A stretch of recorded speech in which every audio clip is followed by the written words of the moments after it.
Dear Lord, you are the author and perfecter of everything good. You give us your word so that you can speak to us through it. You give us your word so that we may be strengthened by it today and the rest of our lives. Be with everybody in this Bible study, all the members of Abiding Grace. Protect them, watch over them, and give them everything they need for their life here on earth and the hope that life on earth will one day become life in heaven, eternally praising you with all the saints. In your gracious name we pray. Amen. Amen. We can do one at the end. Yeah. Awesome. So yeah, last week we saw Paul in Jerusalem. He came back from Jerusalem after the third missionary journey. And he was chatting with the leaders of the church in Jerusalem about the ministry that happened in Paul's journey and then about the ministry that was continuing to happen in Jerusalem. There were some people who had misconceptions about the law again in Jerusalem. So Paul, trying to show people that we're not saved by the law, but we don't have to forego everything in the law. Went to the temple, tried to be cleansed, but then people got mad. There was a riot. Paul and his companions were surrounded by the riot, beat, and that's where we left Paul last week. And now we see Paul. He has been taken captive by Roman soldiers in Jerusalem, and now we get to see Paul make a rebuttal and profess his faith, and the authority that Paul has in an apostle. So if you have the sheet in front of you, we are going to start in Acts chapter 21, verse 37. And this page is going to go, and the page is going to go to Acts chapter 22, verse 29. It's a long section, a lot of verses in this one tonight, in this first page tonight. But it's an awesome part of Acts. But let's look at the page, and I will read the look section just to try and get us caught up, probably better than I could say it. The Asian Jews who had seized Paul riled up the crowd by falsely accusing him of not caring about the law. They said he had violated Old Testament law by bringing a Greek into the temple area. Paul's defense to the mob centered on their accusation. Paul spoke about his formal training in Judaism and how he persecuted Christians for the same reason the mob was persecuting him. He told why he had changed and that the Lord had told him to preach the gospel to the Gentiles. He explained how the man who had baptized him, Ananias, carefully followed the law. So let's jump right into our text. Anybody willing to read Acts 21, verse 37 until they get tired? All right. As Paul was about to be brought into the barracks, he said to the tribune, "May I say something to you?" And he said, "Do you know Greek? Are you not the Egyptian? Then who recently stirred up a revolt and led the 4,000 men of the assassins out into the wilderness?" Paul replied, "I am a Jew from Taurus and Cilicia, a citizen of no obscure city. I beg you, permit me to speak to the people." And when he had given him permission, Paul, standing on the steps, motioned with his hand to the people. And when there was a great hush, he addressed them in the Hebrew language, saying, "Brothers and fathers, hear the defense that I now make before you." And when they heard that he was addressing them in the Hebrew language, they became even more quiet. And he said, "I am a Jew, born in Taurus and Cilicia, but brought up in this city, educated at the feet of Gamaliel." Is that right? Gamaliel. Gamaliel, according to the strict manner of the law of our fathers, being zealous for God, as all of you are this day. I persecuted this way to the death, binding and delivering to prison both men and women, as the high priest and the whole council of elders can bear me witness. From them I received letters to the brothers, and I journeyed toward to Damascus to take those also who were there and bring them in bonds to Jerusalem to be punished. Awesome. Thank you, Melissa. So we see Paul. he is on the steps of Jerusalem, surrounded by Roman soldiers and still surrounded by the mob, and he is given permission to speak. In your words, what was Paul saying here in his first part of his address to the crowd? He's stating where he's from, and he's also mentioning his past as Saul. Saul. And why do you think that this is any importance? Why was Paul saying this in the first place? Let them know basically he's one of them, to get their trust as well, listen. Yeah. Paul is opening up his address, showing that he can relate to the people who are in the mob around him. That what he has to say is of importance. He's dropping the introduction, basically. He's drawing their attention into what he's later going to say in his remarks to this mob. But as we look at our page, we see number one, the digest of Paul's speech to the mob is given above. Look at each section as you answer the following question. How did Paul defend himself against the charges of the Asian Jews? So we have gotten through verses 2 through 5. So write down a note for yourself or mentally jot down a note for yourself. How is Paul defending himself in verses 2 through 5 of Acts chapter 22?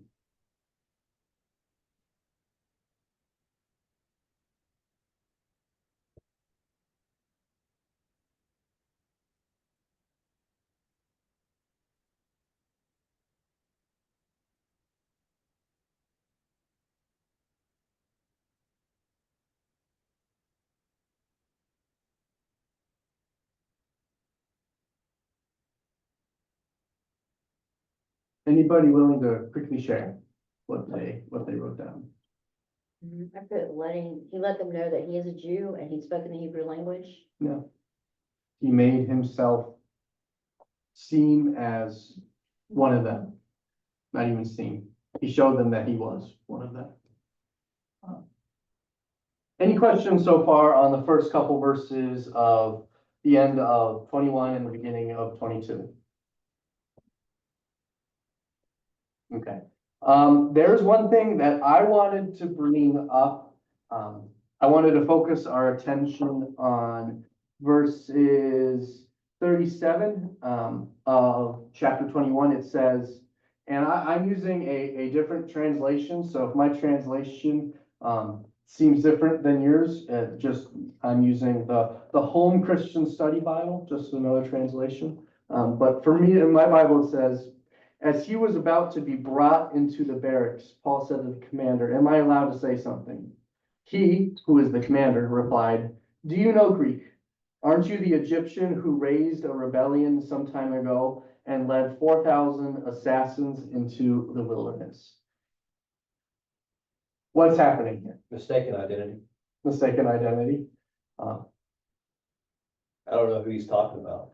Yeah, He's an Egyptian no, and he's He's a rebel. he's a rebel. What do you think, Caleb? The thing that came to my mind was like Moses or something. Moses? Are you saying this Roman commander thought that Paul was Moses? Or something like the first thought, like when I into the wilderness, like Yeah. something. So Moses is long dead, and I know you know that. But when I first started reading this, refreshing this in my mind, this verse popped out at me. I don't remember this verse in Acts. Why is this verse here? What is the significance of this verse? And truly, there is no significance in this part to what Paul is going to say. Paul is going to give his speech to the mob with or without the Roman commander confusing his identity. But I looked at it more and I started appreciating why it was in the story. It just shows you the care that the writer, Luke, the writer of Acts, took in making sure we knew a lot of details around the stories. It was giving, credibility to what he was writing in the book of Acts. Luke was saying, here, even the Roman commander said this about this guy. So he's speaking to him in Greek when he says, "Can I say something to you?" Yep. To the Roman soldier. Yeah, the Roman soldier most likely did not know Aramaic. Aramaic was the language that they would have been speaking in. That would have been the native So he tongue. asked him in Greek. Yep. So he started speaking to him in Greek, and the guy just looked at him and no idea who this Egyptian is, right? There's no, or is this just background of all the problems the Roman Empire is having and in the region? So I guess we can take it in multiple ways. We could look at it as the angle of, hey, there was a guy who led 4,000 assassins. What year did the Romans sack Jerusalem? Was that 70 AD? Yes. Was he thinking he was a Maccabean? Was he referring to that Maybe. Maccabean revolt? And That confusing? was good stuff before. That was like Old Testament. Yep. So Maccabean revolt happened before, and the Maccabeans were Jews. They're They were speaking, the Greek, they were rebelling against the Greeks. yep. In our text for tonight, he's being confused as an Egyptian, so not Maccabean. But I guess if we look at it, Jerusalem's a big city, a lot of people going in and out, there's problems. But it doesn't change Paul's message. The interesting thing is the Roman soldier who asks Paul, "Are you this Egyptian who led all these assassins?" Paul answers the Roman soldier in Greek. He starts his speech out to the mob in Hebrew. From the get-go, these people see that Paul is well learned, and he probably has something worth to listen to.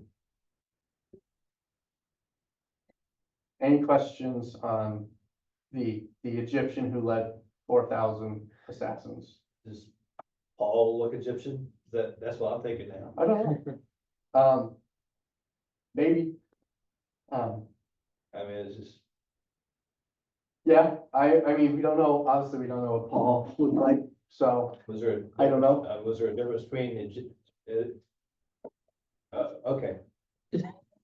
I know that Egypt at this time, I know that they were like a lot of different nationalities, Yeah, like the Greeks. Cleopatra was Greek. yeah, So I know that, yeah. So he's speaking Greek and he looks like an Egyptian. He looks like an Egyptian, yeah. I mean, it's a testament to the world that Paul is in right now, and that the world that Paul is preaching the gospel in right now. The Roman Empire, one of the largest empires in history, in human history, was very much a melting pot of different cultures and peoples all over the empire. That stems from Roman conquest, or even can go back to what we'd say like Assyrian or Babylonian conquest, where these nations had deportations and moving around of other people. So we're not really seeing clear ethnic or cultural boundaries anymore in the world that Paul's in. Just a lot of people. And I guess we saw that all the way back at the beginning of Acts when Pentecost happened. The disciples, tongues came over them, tongues of fire over their head. They started speaking in languages that they never knew. And it was saying how many different people were in Jerusalem at that time. It wasn't a one-side, two-sided world anymore. It was a clashing of all different people. And the early church was navigating how do we preach the gospel to all these different people? So yeah, that was a little bit of tangent. Any questions on what I just said, or anything we've had in Acts end of 21, beginning of 22 so far? Awesome. Well, let's move on with verse 6. Do I have a? I'll do it, Okay, 6 to 11. yes, please.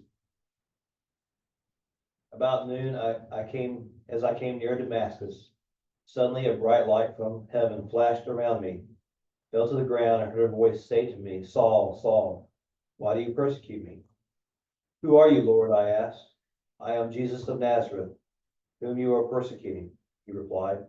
My companions saw the light, but they did not understand the voice of him who was speaking to me.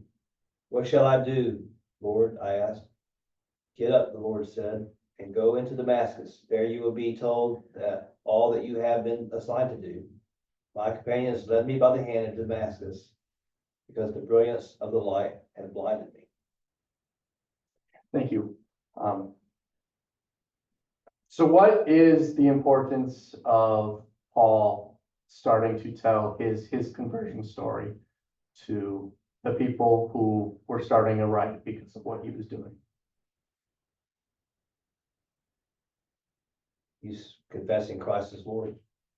So he's confessing Christ as Lord, but he's speaking to people who either don't know about Christ or have said that they don't want anything to do with Christ. He's sharing his experience. He's sharing his experience. And what about his experience is relatable to these people?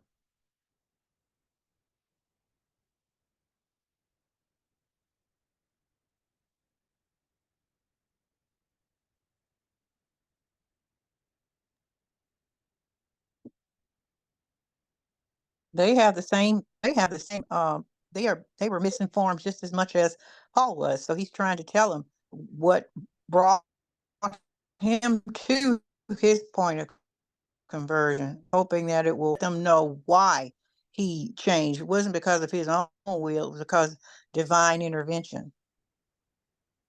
So in your own words, Gaynell, what if you were Paul and you were giving this speech, break it down into just a sentence or two. What has he been saying so far?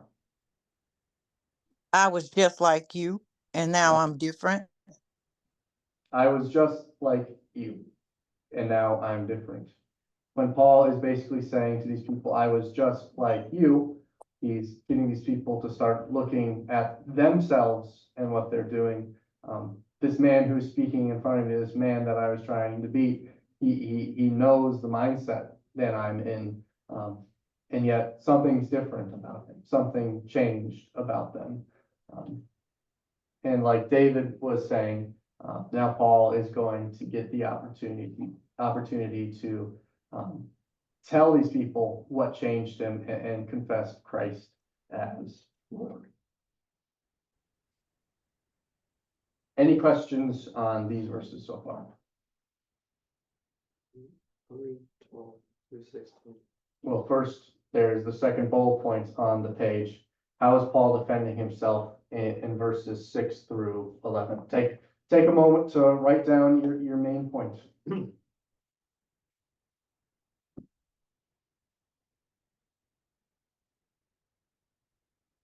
Jot one down mentally.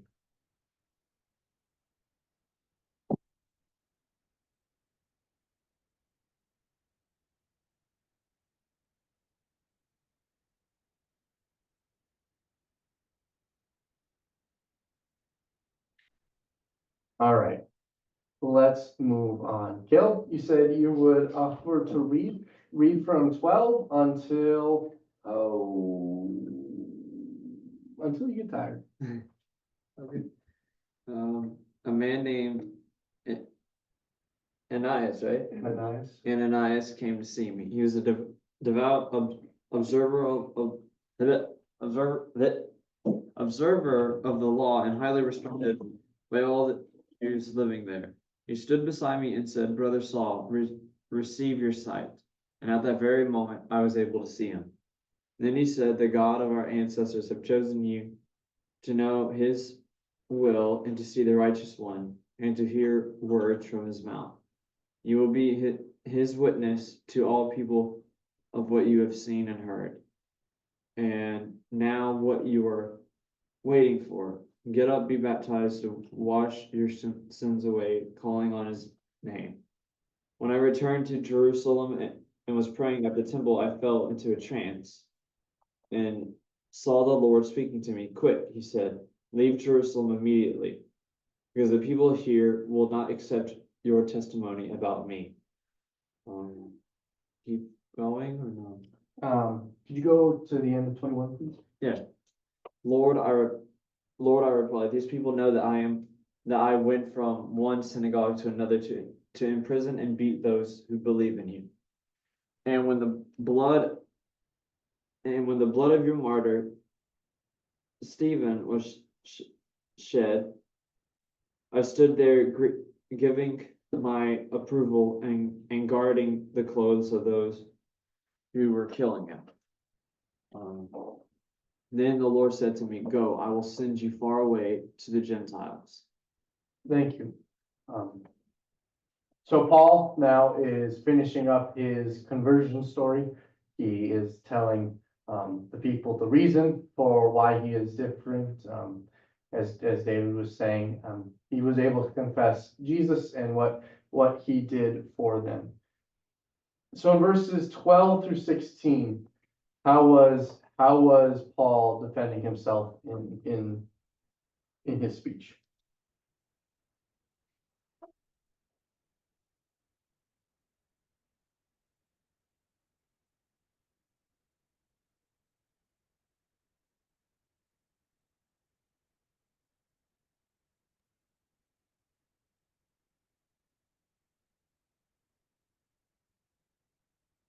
He was telling him that God spoke to him. Jesus spoke to him directly, and gave him instructions on what he was to do, because he told him, I'm gonna make you a witness to me to the Gentiles. And he's saying, hey, the Jews in Jerusalem were persecuted. I was persecuting those people. So he gave him distinct directions, where to go to see Ananias and to be baptized, and that he would be a witness for him. So Paul is telling the people about his authority as an apostle. An apostle is someone who is called directly by Christ to spread the word.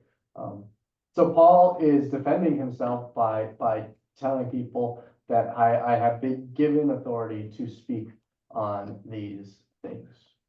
Any questions about Paul and his apostleship or what he said in here so far?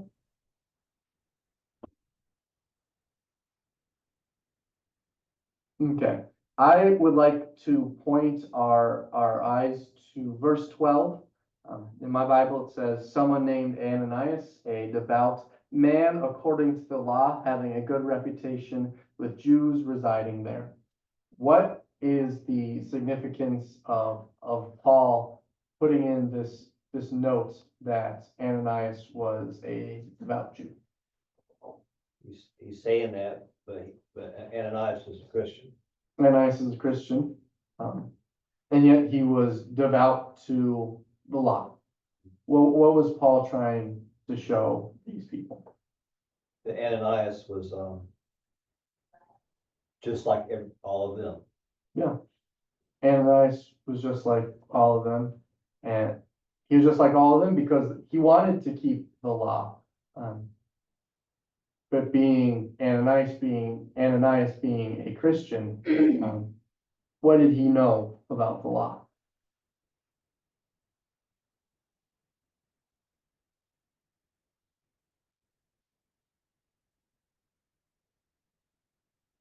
What did Ananias know that the law wasn't for anymore? It wasn't for salvation. Yeah. The law that Jesus fulfilled the commandments and the law. And you couldn't be saved by the law. It had to be through Jesus' suffering and resurrection. In a speech of Paul defending himself, he's also showing people what the relationship of the law is now that Christ came and died on the cross. And you said it well, you know, that's the relationship that Ananias and Christians at this time knew. That was their relationship with Allah. Awesome. So then the last bullet point of number 1, look at verses 17 through 21. How is Paul defending himself in these verses? Well, he's letting them know, that he had the, the vision, he was spoken to by Christ. He let them know how he, stood by and watched Stephen, be killed and, let it happen. And then he, was forgiven. So he showed them that God, he was forgiven for what he had done and he, changed his ways. Yeah. So trying to show them that they can change and, do the right thing.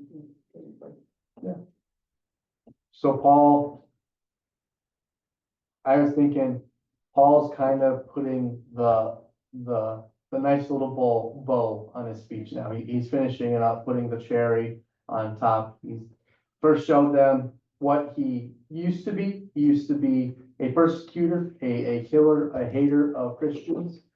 Because of Jesus, he changed. And like Melissa said, his final remark was that he was forgiven. Pulling all the strings together.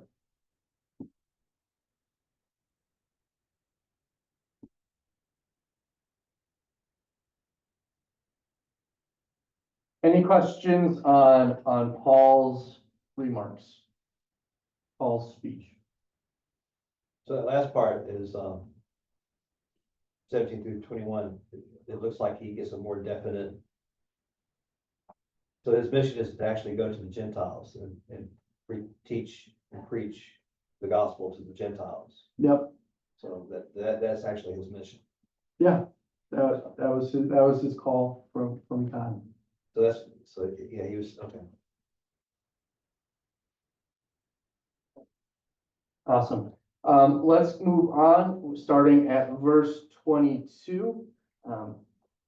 Anybody willing to read, starting at verse 22 until they get tired?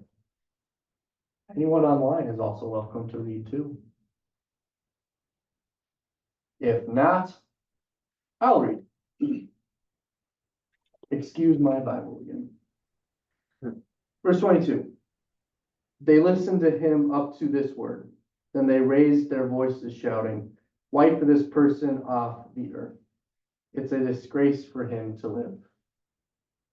As they were yelling and flinging aside their robes and throwing dust into the air, the commander ordered him to be brought into the barracks, directing that he be examined with the scourge so he could discover the reason why they were shouting against him like this. As they stretched him out for the lash, Paul said to the centurion standing by, "Is it legal for you to scourge a man who is a Roman citizen and is uncondemned?" When the centurion heard this, he went and reported to the commander, saying, "What are you going to do? For this man is a Roman citizen." The commander came and said to him, "Tell me, are you a Roman citizen?" "Yes," Paul said. The commander replied, "I bought this citizenship for a large amount of money." "But I was born a citizen," Paul replied. Therefore, those who were about to examine him withdrew him at once.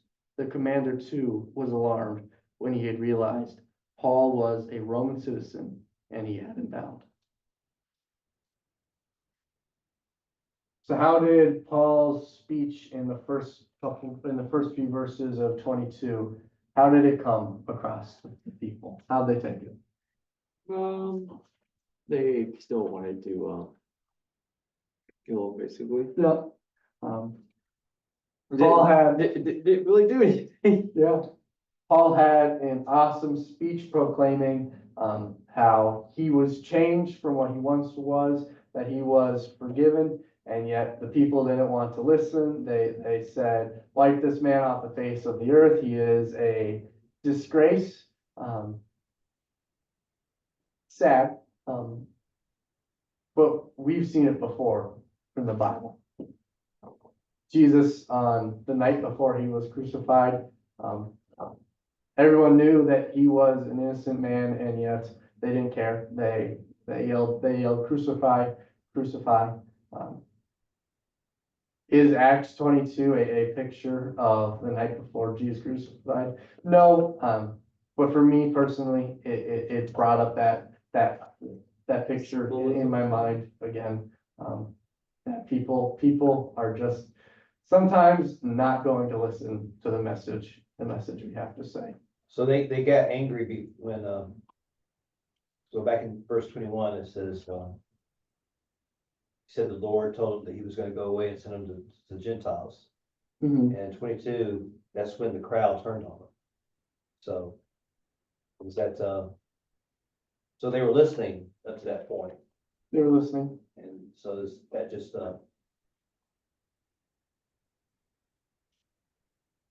Is your question whether or not it was the entire Is it- speech is that it the roused them, speech, or is was it the it whole speech, or is it just the Is it part where just- he got to the part where he's Gentile? not supposed to be talking to the Gentiles because he's Jewish? Or. Yeah, that's what I'm thinking too. Like, So I have a note in my study Bible here, and it says, Paul's mention of his commission to the Gentiles struck at the heart of Jewish nationalism. Okay. that's probably what it was. Yeah. And then that, why was Paul even here in the first place? Well, in verse 17, it says, well, verse 18, the Lord spoke to him and said that he told him to leave Jerusalem because people will not accept your testimony. Yeah. So That's like a force. they were already, so it was already basically foretold, Yeah, you know. And then the Yeah. other thing is they can't, they know that they can't, as Jewish citizens, they can't condemn somebody and put them to death in a Roman territory. And so when they found the same thing, that when Caiaphas then went and told, Pilate, hey, we can't do anything, you have to punish him. And so the same thing is happening here with Paul until Paul tells them, hey, I'm a Roman citizen. And then they know then that they can't touch him. yeah, The people know that they can't bring, a case against him unless it's in a court of law. yeah. So yeah, to finish off the last point we're talking about, how is Paul here in this situation in the first place? Because people in the temple thought he was breaking Old Testament law. These people were already up in arms about Old Testament law. So yes, they were listening to Paul as long as they heard the word Gentile. The Jewish people wanted nothing to do with Gentiles. They thought they were outside of God's grace, and they wanted nothing to do with the idea that a Jewish man was going to preach to Gentiles. So they get angry, they yell, basically get him off this earth, kill him. But now we see the ingenuity of Paul and definitely the blessings that Paul had received from God. And that's what Gaynell was saying. He pulled that Roman citizenship card. Was he a Jew? Yes, he was studied under Gamaliel. He was a Pharisee. He was the best of Jews. Evidently, he was an Egyptian too. Evidently, he was Egyptian too. But born in Tarsus, a Roman city. He That gained made him Roman a Roman citizenship by birth. Paul knew when to play his I'm a Jew card so that he could talk to Jews. Why do you think he went into the synagogues of every single city that he explored went to while he was going throughout the Middle East and Europe? Because he was accepted in the synagogue. I have something to say, I'm trying to say it. But, this is why he was chosen by God to go to the Gentiles. Because he speaks Greek. Yeah. He speaks Hebrew. Yeah. And he can go, and he's a Roman citizen. Yeah. And he can go to any territory. And he can go to any synagogue, because he's Jewish, Yeah, and he can talk to the Jews. And preach to them, but then he can go to the Gentile. yeah, Because he's a Roman citizen, and he can speak Greek, yeah. and he's also Egyptian. He's also Egyptian, yeah. So- Yeah, he Um, looks like an Egyptian. Yeah. So this was his purpose. So yeah, God could have called anybody. But we see what Paul can do, and it makes sense why God would call Paul. Paul had his foot in both camps. He knew how to be a Jew, and when he needed, he knew how to be a Gentile. And he wasn't afraid to use the benefits of being a Roman citizen. Also looked like a Egyptian, apparently. Also, but yeah, we see the ingenuity of Paul, or the blessings that God gave Paul, and Paul wasn't afraid to use the blessings when he needed to. Any questions on Paul having his foot in both camps, so to say, the Jewish and the Gentile camp? Sometimes it pays in your favor to be a little bit of everything. Yeah. A jack of all trades, master of none. Is that how the saying goes? I don't know if that's how the saying goes. Something like that. Jack of all trades. Yeah. But I want to point our attention to find the verse. Chapter 22, verses 28. The commander replied, "I bought this citizenship for a large amount of money." And then Paul replies, "But I was born a citizen." What is the significance of Paul replying to this Roman commander that he was born a citizen rather than a Roman commander earning his citizenship? That he's a true Roman because he was born. He didn't have to buy it. There was value in being born a Roman citizen. There was value in buying your Roman citizenship, but to be born a Roman citizen, that was something very, very special that was rare to be found outside of Rome, the city of Rome. So when Paul says, "I was born a Roman citizen," that turned ears. It told these Roman soldiers that, yep, So that means his Listen. parents were Roman citizens. his parents were Roman citizens, and yet they were Jews. If I remember correctly, I will have to look this up and come back next week and make sure and give you guys the exact information.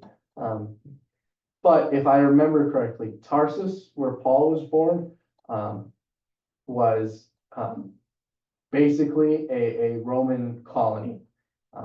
And Roman colonies had the same, they had the same laws as Rome and the same benefits as if you were born in Rome. I immediately thought of like when you said, "But I was born a citizen," I just thought I didn't have the, then Paul said, "I basically didn't have to pay money." Yeah, you did. Yeah. I mean, yeah, Paul was making notes of, the special circumstance that he was able to benefit from. And even though he was born a Roman there, he still studied under Jewish authority and was devout under, being a Pharisee. They didn't give up their Jewish culture just because they were raised in a Roman, Tarsus was in a Roman province or community or whatever, which made him more suitable because he was dedicated. Yeah. And I guess, Gaynell, you just brought up the thought in my mind. And it's an interesting thought, and I didn't think about it until just now. What was the importance of all this happening in the Roman Empire? The Roman Empire, like no other empire before, tolerated other people's religions more than any other empire before.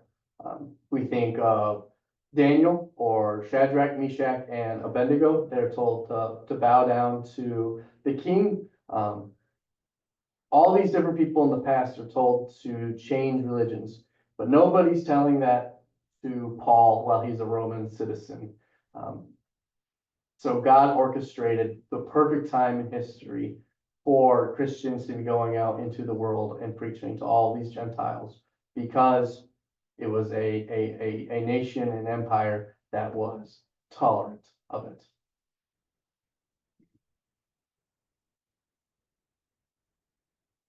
Any questions on that? Awesome. So let's apply. After his conversion, Paul had returned to Jerusalem. Why did the Lord tell him to leave Jerusalem immediately? Yeah, we don't need to do that question. Because God told him to. At times, we may think a situation would be best handled in a particular way, but the Lord chooses to follow a very different direction. Into what temptation can our human logic lead us? How does Paul's experience encourage us?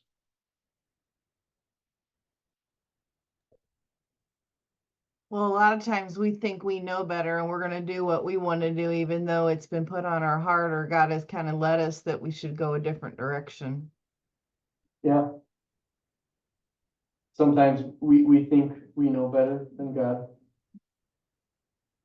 I know sometimes you say, I know myself better than you know me, Lord, and I'm gonna do me, do what's right for me, and you can shove it sometimes as the thought or the idea or the sentiment.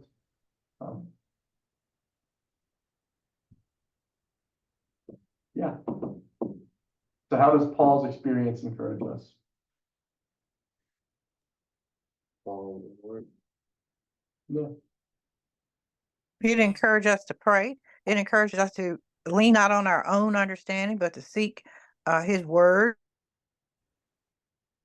and discern and ask God to, show us the path and follow and guide our steps. Yeah, 100% true.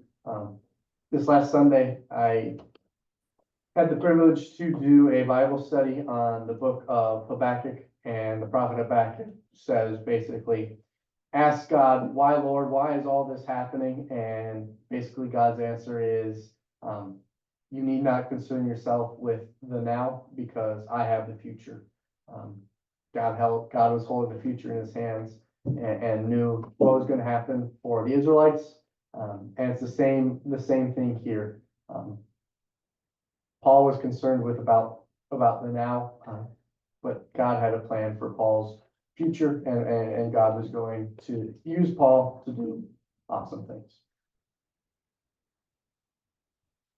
Any final questions or comments on the first page here tonight? I feel like the Egyptian thing is just gonna be a runaway joke now.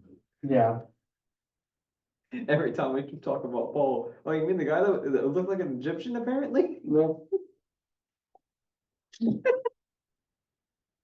So at this time, take your 30 seconds, a minute to write down what you have taken away from the Acts 21 to Acts 22 lesson we just did. They're just so funny that people have like all the things you could expect. The Roman guy goes, wait, aren't you the Egyptian? I guess the odd thing is Jerusalem was such a big city.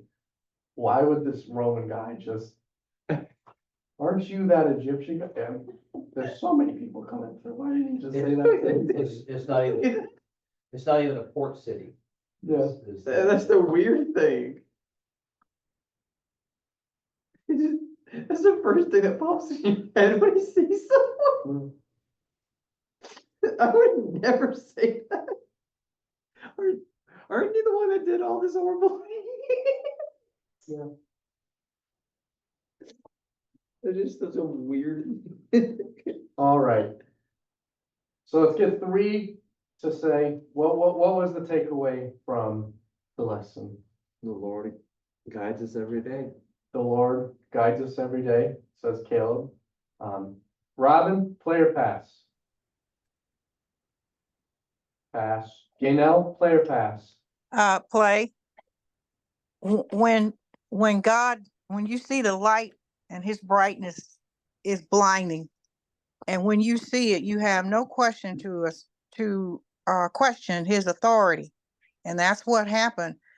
I don't care if God calls you and he calls you in the fashion that Paul was called, it struck him off his feet, knocked him to his senses, and you have no other recourse but to obey his commands. Thank you, Gaynell. Deborah, play or pass?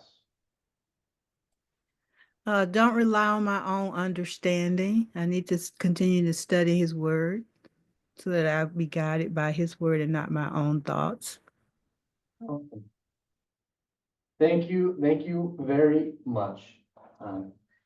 We have 10 minutes. Let's get a quick start on the next portion, the Acts 21 verses 37 to 29. It's a shorter section of scripture. Oh, do we need the new papers? Nope, I read the wrong thing. The section is Acts 22 verses 30 verses 23 to 11. I read the wrong thing. It's a Having short- deja vu. my mind got there eventually. But it's a shorter section, so we can hopefully get a little bit of a start on it. But let's go ahead. Is anybody willing to start at verse 22, verse 30? The commander wanted to find out exactly why Paul was being accused by the Jews. So the next day he released him and ordered the chief priests and all the members of the Sanhedrin to assemble. Then he brought Paul and had him stand before them. Paul looked straight at the Sanhedrin and said, "My brothers, I have fulfilled my duty to God in all good conscience to this day." At this, the high priest, Ananias, ordered those standing near Paul to strike him on the mouth. Then Paul said to him, "God will strike you, you whitewashed wall. You sit there to judge me according to the law, yet you yourself violate the law by commanding that I be struck." Thank you. Stop there. Thank you. The same guy who. This is a common name, so. Ananias. Yeah, I was Yeah. so confused. Like, are they the same person? No. Yeah. Yeah, there are a lot of common names in between the Jews. Yeshua, Joshua also means Jesus.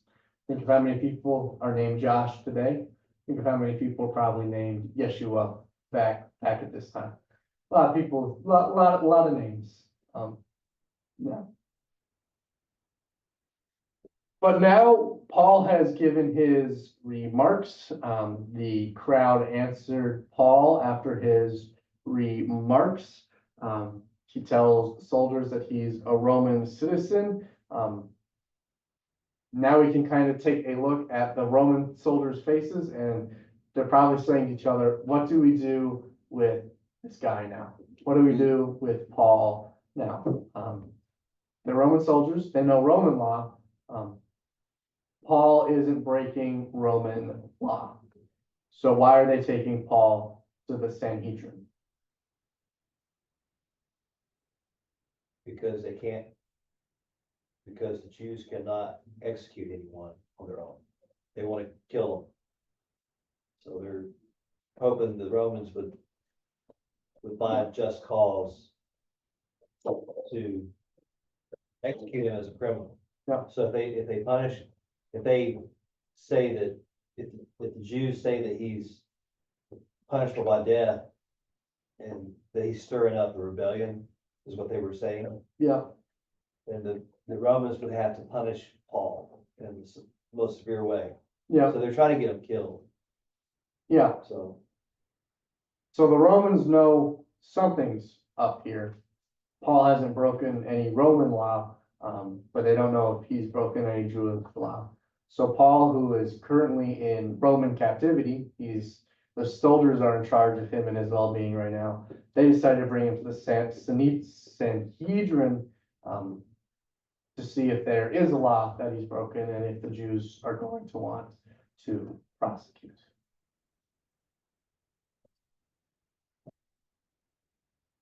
And you know what? I think that's a good point to stop tonight. We see Paul's gonna be at the Sanhedrin, but we don't know the Sanhedrin's answer yet. So we will see the Sanhedrin's answer next week. Cliffhanger. Any final questions or comments by anybody tonight?